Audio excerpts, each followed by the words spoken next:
Now that you know how the interface of Blender works, it's time to take a look at how you'll navigate in this 3D world inside Blender. Navigation is done using a combination of keyboard and mouse shortcut. There are some visual buttons, but I wouldn't recommend using them because this can really slow you down and make your work very inefficient. So to navigate in Blender is pretty simple. You simply hold down your middle mouse button and you can rotate the view. Now this is called orbiting, but I like to call it rotating view. Next, if you want to zoom in and out, you can use your mouse scroll wheel, and this is going to let you zoom in and out.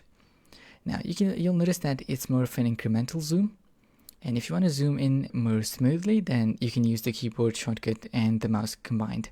So to zoom in and out more smoothly, you hold down Control key on your keyboard and then hold down middle mouse button and then move your mouse up and down, and you'll notice that this is much smoother zoom. Now I personally use my mouse scroll wheel for most of the time, but when I'm working on something really precise, then I use the smooth zoom. And finally, to pan your view around, you hold down Shift on your keyboard and then middle mouse button, and this is going to let you pan your view. Now using combination of these three navigation controls, you'll be able to navigate anywhere in this 3D space. For example, let's say that I want to look at this object in that corner over there from the other side, so I can start by orbiting my view. So let's rotate by holding down middle mouse button, then we can zoom in using our mouse scroll wheel, hold down Shift and middle click, and move this into the center of the screen. So you can see I am exactly where I want it by just using these three navigation controls. Now we have some additional navigation controls that are going to make your life a lot easier. Let's go over this. Now often what happens is that if you accidentally move your view really out like that and you don't know where everything is, in that case you can go to this view menu, and then down here you'll notice we have frame all option, and there are keyboard shortcuts listed to the right. You don't have to remember all of these from the start, but as you use Blender over and over again, you'll be able to sort of start to memorize these. So you can click on this menu icon or you can use the keyboard shortcut. And when you do that, it's going to frame everything in your 3D scene into this view. So we have a camera, light, and this 3D cube. Another way of doing this would be to select your object in the outliner. So we can left click on this cube and then go to view, and then we can select frame selected. So this is going to frame the selected object into our view.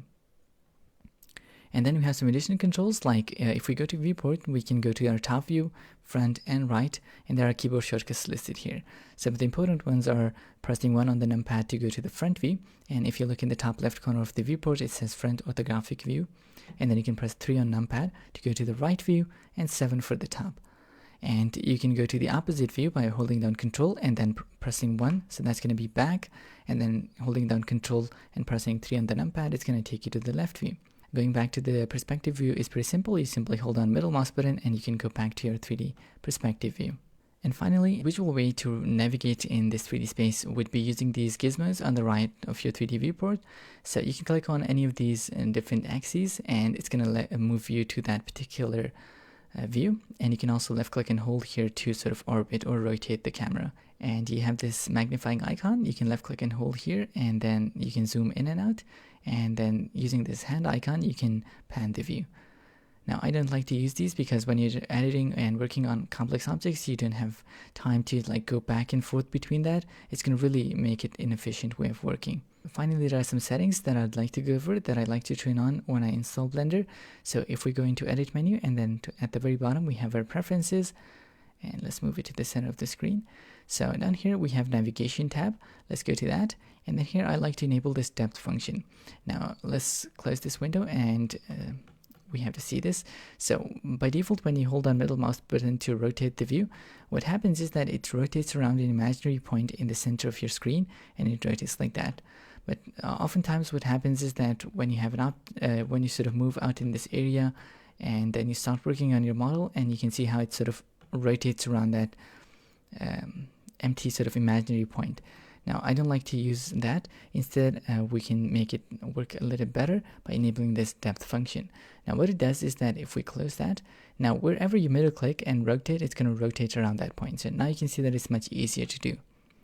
And another thing that I like to do is that if we go to preferences, down here we have zoom to mouse position. So by default it again zooms into that imaginary point in the center of the screen. So if we enable this function, now what happens is that it's going to zoom in wherever our 3D cursor is, wherever our mouse is in this 3D space. So we can zoom in here, and if my cursor is down here, I can just zoom in here. So it's going to make it much more easy. So these are the two controls that I like to turn on when I install Blender. So that's how you'll navigate very easily to any place you want in this 3D world inside Blender.